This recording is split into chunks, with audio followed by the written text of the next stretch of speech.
Hello বন্ধুরা, আমি গৌরব। আমার চ্যানেল জিএম আপডেটে তোমাদের সকলকে স্বাগত। আমি আবারও চলে এসেছি আপডেট নিয়ে। তো অত্যন্ত গুরুত্বপূর্ণ একটি আপডেট রয়েছে আমাদের ভারতের জন্যে এবং সেনাবাহিনীর জন্যে। তো সেই আপডেট দেওয়ার আগে অবশ্যই বলবো যে আমার চ্যানেলটিকে এখনও পর্যন্ত যারা লাইক এবং সাবস্ক্রাইব করোনি তারা অবশ্যই লাইক এবং সাবস্ক্রাইব করে দাও, এবং অবশ্যই যারা ভিডিওটি নতুন দেখছো তারা কিন্তু স্কিপ না করে পুরো ভিডিওটি দেখো।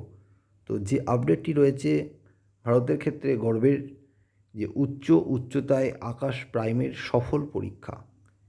লাদাখে উচ্চতায় দুটি এরিয়াল হাই স্পিড মনুষ্যবিহীন লক্ষ্যবস্তু সফলভাবে ধ্বংস করে একটি গুরুত্বপূর্ণ মাইল ফলক অর্জন করেছে, যা ভারতীয় সেনাবাহিনীর জন্য আকাশ অস্ত্র ব্যবহারের আপগ্রেডেড রূপ। আকাশ প্রাইম এই অস্ত্র ব্যবস্থাটি ৪,৫০০ মিটারের বেশি উচ্চতায় পরিচালনার জন্য কাস্টমাইজ করা হয়েছে, এবং এতে দেশীয়ভাবে তৈরি রেডিও ফ্রিকোয়েন্সি শিকার সহ সর্বশেষ আপডেট রয়েছে। ব্যবহারকারীদের কাছ থেকে প্রাপ্ত অপারেশনাল প্রতিক্রিয়ার ওপর ভিত্তি করে অপারেশনাল কার্যকারিতা উন্নত করার জন্য বিভিন্ন আপগ্রেড করা হয়, যা দেশীয় অস্ত্র ব্যবহার করার জন্য তৈরি বাস্তুতন্ত্রের সুবিধা প্রদর্শন করে।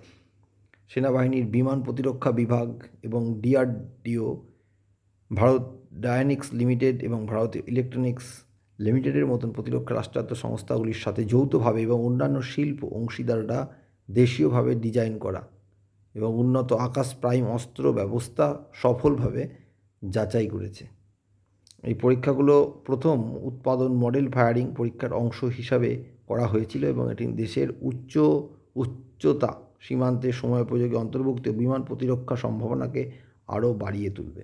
তো বোঝাই যাচ্ছে, এবং মন্ত্রী রাজনাথ সিংও আমাদের যে এই প্রতিরক্ষা বাহিনীকে, সেনাবাহিনীকে অভিনন্দন জানিয়েছে, ডিআরডিওকেও অভিনন্দন জানিয়েছে তাদের এই সাফল্যের জন্যে।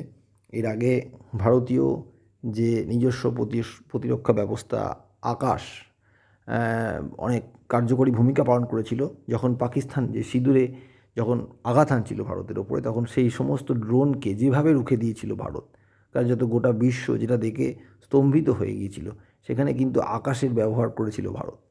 এবং সেই আকাশ এটা কিন্তু প্রাইম আরও উন্নত করা হচ্ছে, এবং লাদাখের কথা মাথায় রেখে, কারণ সেখানে চীনা আগ্রাসন বিভিন্ন সময়ে হয় এবং তার মোকাবিলাতে ভারতও প্রস্তুত থাকে।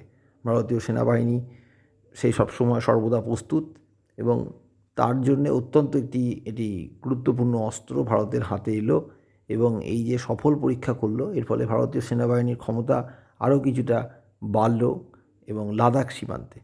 তো এটা অত্যন্তই গুরুত্বপূর্ণ এবং সেনাবাহিনীর কাছে এবং অবশ্যই দেশের কাছে তো এটা একটা গর্বের বিষয় বটেই। এছাড়া আরও একটি আপডেট রয়েছে। ভারত ও ফ্রান্স যৌথভাবে $7.08 বিলিয়ন ব্যয়ে পরবর্তী প্রজন্মের ফাইটার জেট ইঞ্জিন তৈরি করতে প্রস্তুত। ভারতের প্রতিরক্ষা খাত স্বনির্ভরতার দিকে এক যুগান্তকারী পদক্ষেপের জন্য প্রস্তুত, কারণ প্রতিরক্ষা মন্ত্রণালয় পরবর্তী প্রজন্মের যুদ্ধ বিমান ইঞ্জিনের যৌথ উন্নয়নের জন্য ফ্রান্সের সাথে সহযোগিতার সুপারিশ করেছে।